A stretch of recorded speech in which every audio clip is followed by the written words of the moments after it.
Hello, my name is Lara, and in this presentation, I want to share my thoughts on the legalization of physician assisted death in the United States and the requirements needed to be eligible for it.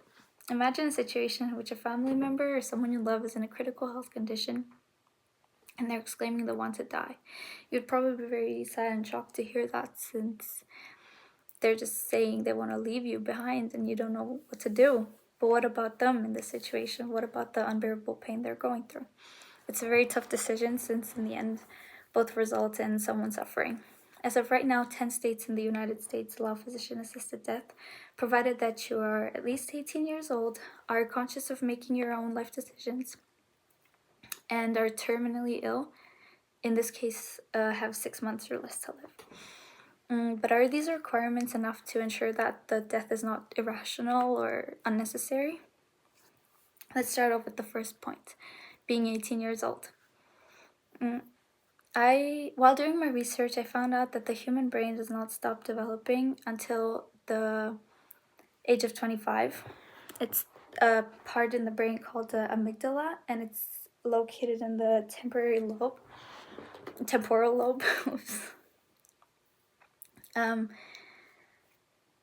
it's most closely associated with decision making and emotional responses. Letting children with undeveloped emotional responses decide on something this big, on such a big life decision, is unprofessional, and increasing the age to 25 would allow for more thought through and less irrational decisions. The next point is that the patient needs to be conscious of making decisions on their own.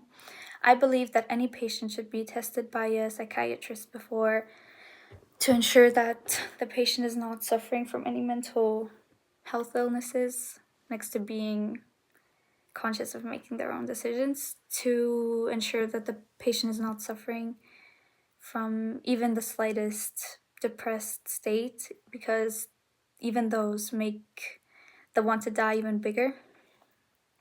And that test would also allow for a waiting period in which the patient has time to think about the whole situation and change their mind if wanted to. Lastly, I want to say my opinion on the terminality of the illness. I think this is very important, to only allow physician-assisted death to people who are suffering from terminal illnesses, because those who are deathly sick and for whom there is no cure or positive future, because I know it sounds rough, but those patients are going through so much pain, and allowing them to die with dignity is better than torturing them with the pain. This requirement also helps sort out those who are struggling with illnesses that can be cured. Healthcare professionals are supposed to help and preserve the human life.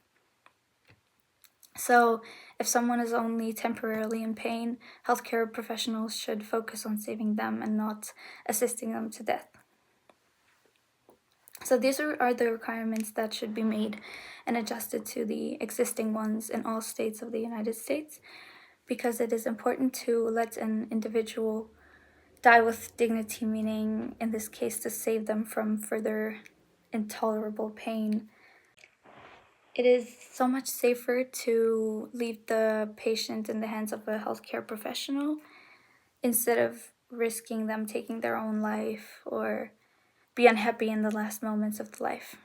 I hope you enjoyed this presentation and made your own picture on the ethical conflict. If you have any questions, or if you want to share your point of view with me, I would be very happy to read and answer you in the discussion board. Thank you very much for listening.